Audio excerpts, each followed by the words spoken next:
Okay, I just happened to have this video come up on my feed from this YouTuber, Just an Observation, where he talks about the power dynamic in relationships of this show called The White Lotus. And he says it's very true to real life, and I agree with that. And so I am going to talk about the parts in it that are important to us guys. You're going to see that the women have all the power in the dynamics. Now, here's a housewife leech right here. Rachel is the most conflicted character of the season, as she's from a working class background, but just married into a wealthy family. That's right. She found a rich guy to leech off of. That's right.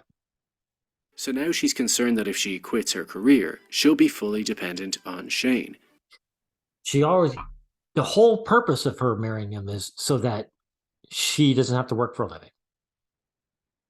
That's it. So all she's really worried about is having all the leverage. This guy doesn't have power in this relationship. Her husband only has leverage. He has something she wants and she just want to screw up. But we all know that if she wants to get rid of this guy, she divorces him. The court system, legal system is on her side. She has all the power in the situation. And therefore lose both her power and her identity. She doesn't fit in with the rich, but because she's a guest, she no longer fits in with the staff either. She doesn't fit in with the rich because she isn't rich yet. She wants to be rich. All she has to do is divorce her husband and make him pay alimony. Then she'll be one of the rich. Problems are becoming rich people problems, and she's not comfortable with this transition. From her shell-shocked expressions, we can see that feeling trapped in a life you don't want makes something as innocent as a cuddle feel suffocating. She wants this lifestyle because she chose it. If she didn't want this, she would get up and leave. She doesn't like the fact that she doesn't have 100% everything in her favor. That's it. Once Shane's mother shows up, the dynamic shifts again. Now, this is what made me think I want to make the video on this.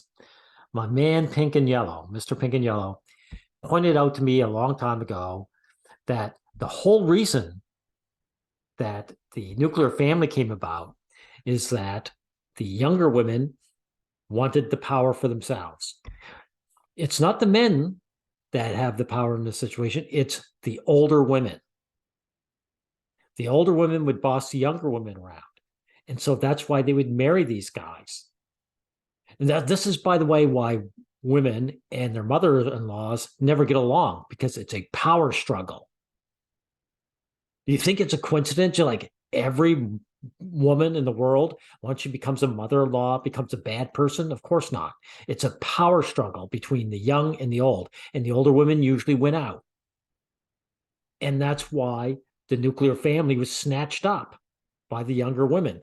They isolate the man where they're on top. And as you can see, the man's mother shows up, and guess what? She's in charge. She sucks all the power out of the room, forcing everyone to listen to her lengthy, self-centered ramblings. How can she force anyone to do everything if the man is in charge? Her son is beneath her. That's what they just admitted. We notice that in any scene Rachel shares with Shane's mother, she shrinks into a silent spectator, visibly worrying that she may have to endure this flavor of shallow conversation for the rest of her life. She doesn't have to worry about that. She could get out anytime she wants. She could turn around to her husband and say, I'm not interested in you, I'm leaving. And guess what? She'll do that in the future anyway, if this is true to life.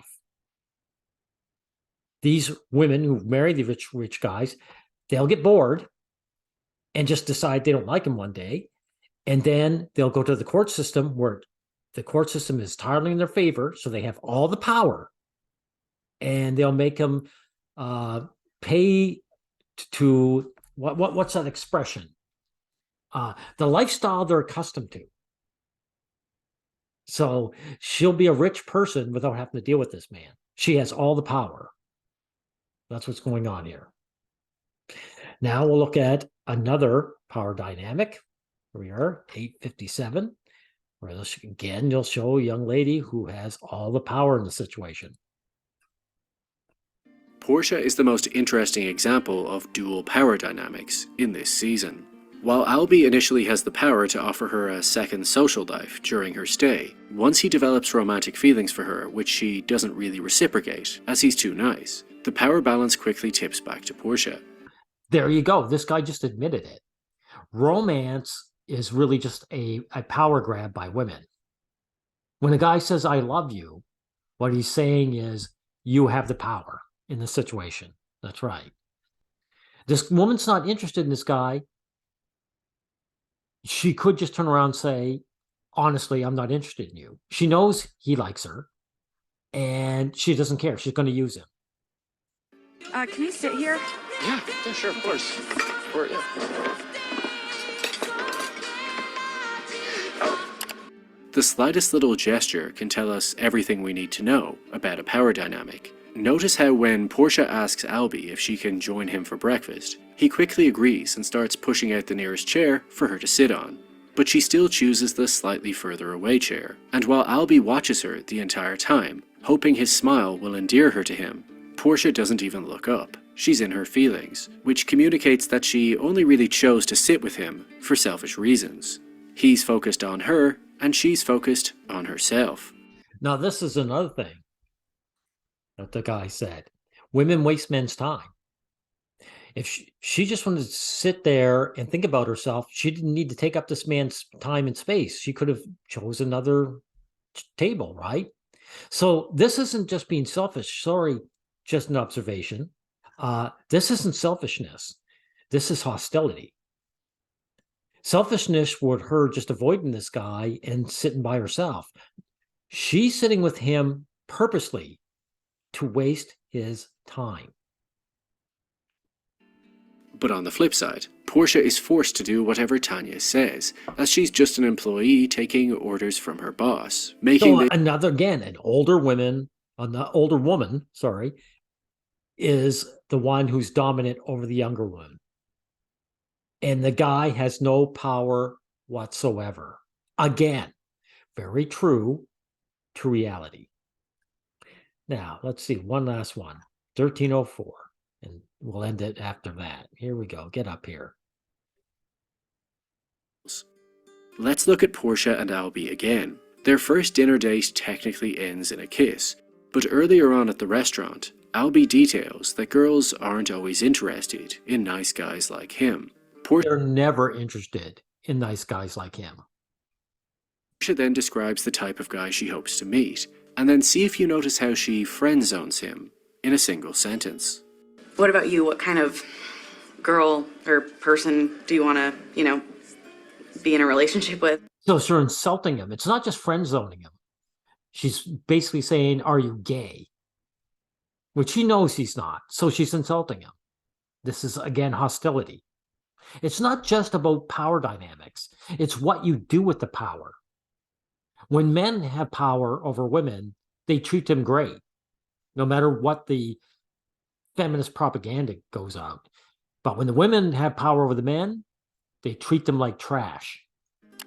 Even though Albie invited her out to dinner, and specifically mentioned he liked girls, she subtly suggests that maybe he's not straight, creating a distance between the two and Exactly. He told her he likes girls. She knows he does. So she's insulting him. She doesn't have to do that. Communicating she doesn't even consider him a sexual contender. And when Jack later asks her how she knows Albie, the correct answer should be, he's my best friend at this resort, and we've been on a couple dates, but I'm not that interested. Of course. And by the way, as harsh as that might feel to a guy, this is very typical to reality. Women never are honest in that good way. She wants to harm this guy. But because she is interested in Jack, she downplays their relationship to just a guy she met at the hotel, and lets Jack turn him into a little joke between them both. Oh gosh, he's this guy that I met at the hotel, and I think he likes you. See, so the guy knows it, and she knows it. So even though she's polite to his face, in private, she's willing to trample over everything she experienced with Albie because the truth is no longer useful to her. The dirty secret is that this is what realistic dialogue sounds like. Hey, thank you. Just an observation. Thank you for admitting it. This is what real conversation looks like. This is what real gender dynamics look like. This young lady, this scumbag, I should say, didn't have to treat this guy who was into her like she did.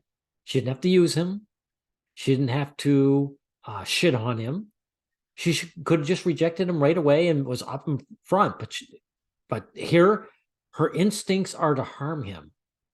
This isn't just indifference, you know.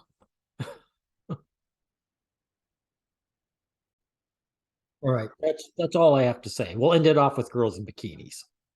But like I say, this guy, just an observation, he doesn't really point out that the one obvious thing is that the women have all the power in the dynamics each and every time.